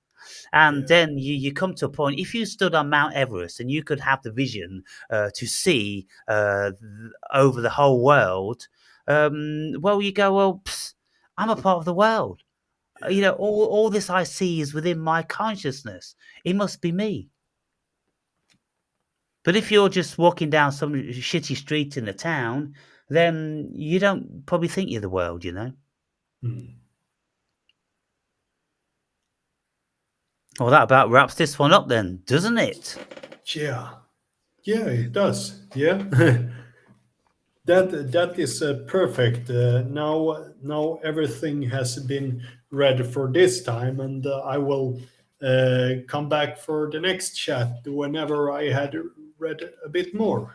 Yeah, and you started a new chapter with that opening statement, which says that, look, as far as I'm concerned, as far as my knowledge is concerned, or my experience, reading thousands of people, listening to thousands of fucking videos, and that, um, if we just get outside of the illusion of the self and the ego, then Yeah, we are the cosmos. yeah, We're made of the exact same stuff of the cosmos, so we are, metaphorically speaking, the cosmos. yeah, Just because we seem to be, confined in a tiny little piece of it, well, it's just like one neuron in the brain going, I'm a neuron. I'm separate from everything else. You fucking idiot. You're connected to all the fucking trillions of neurons in the fucking brain. You are the fucking brain. You know, can't emphasize it anymore, really. yeah.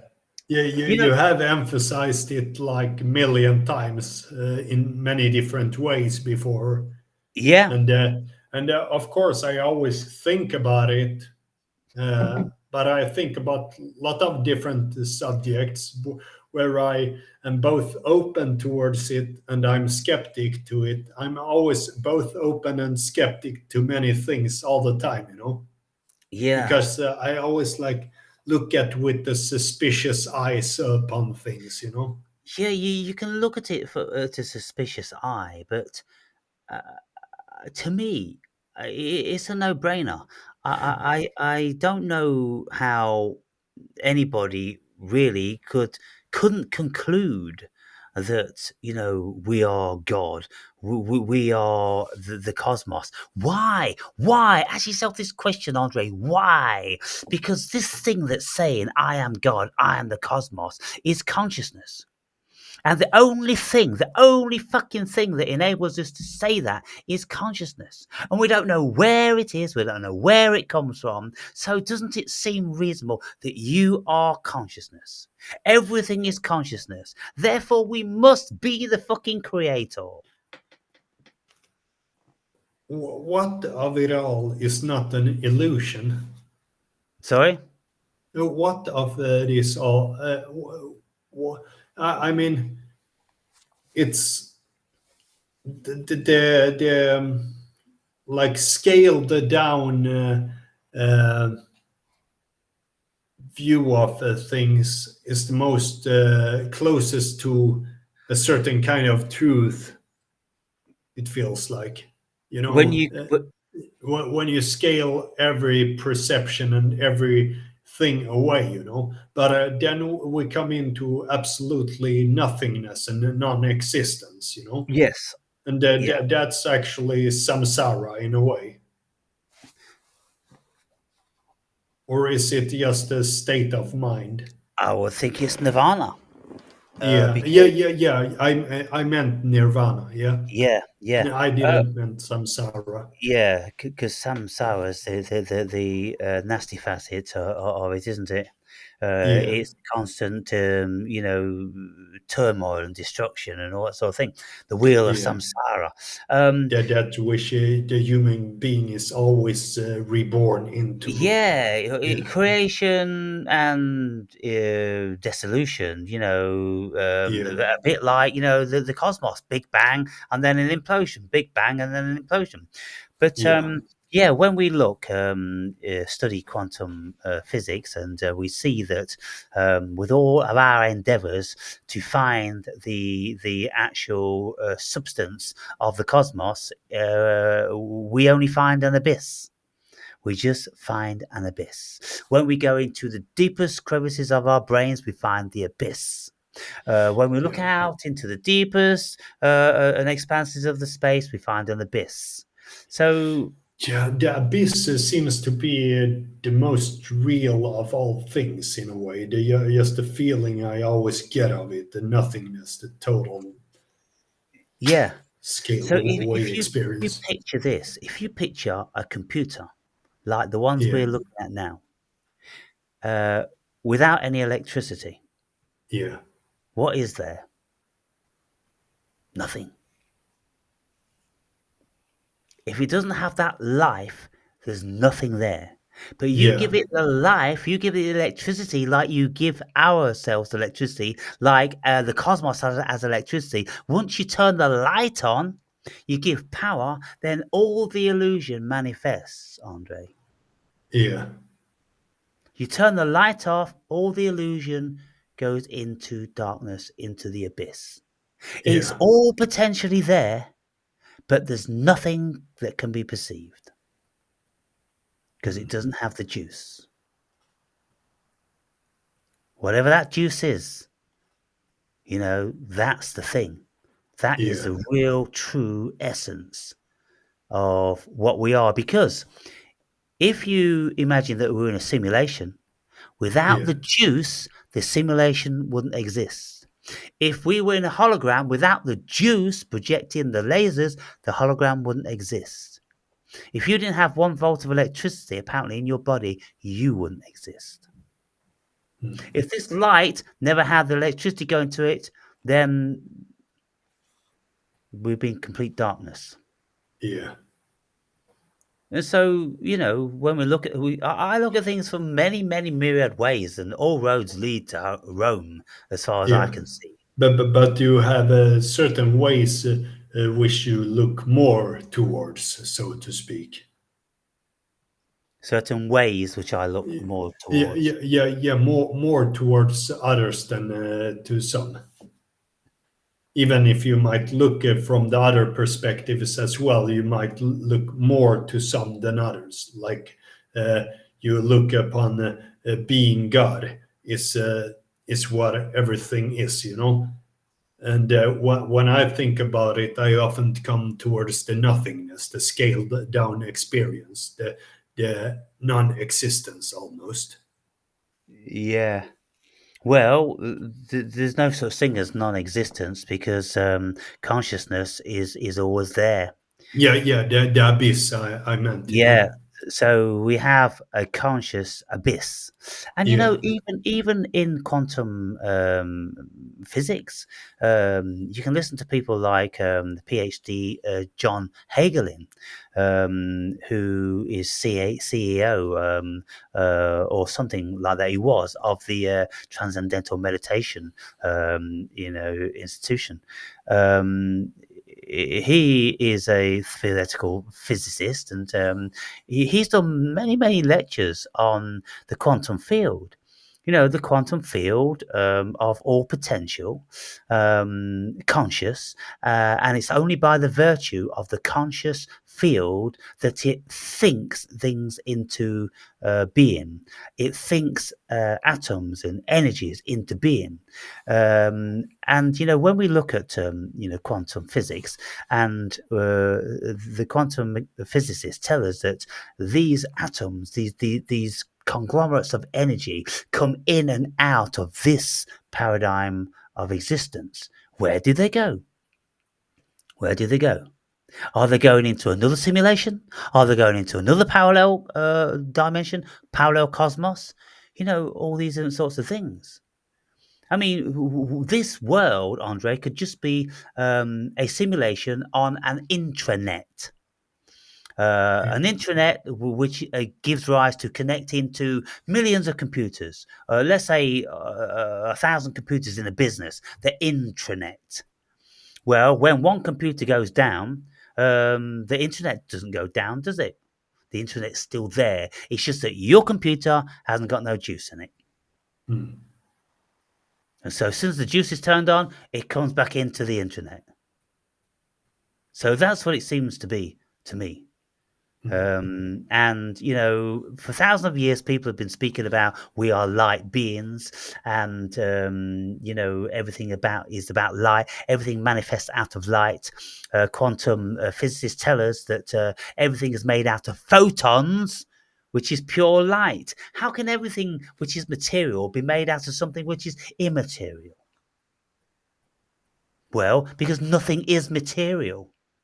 But when millions of these little photons, little balls of energy come together, they appear to be solid due to the density of their energy and due to our susceptibility to varying densities. It's only because we're in this tiny, tiny slither of an information field which appears to be solid, because just outside of it, there's no solidity to it at all. Anyway, we'll leave the viewers to contemplate that one. Yeah. So yeah, another great chat, Andre, and so ready when you are for the next one. Meanwhile, people, just consider being closer to God, which is another way of saying closer to the self. Yes, sir. See you later, mate. See you later. Hasta la vista. Hasta luego.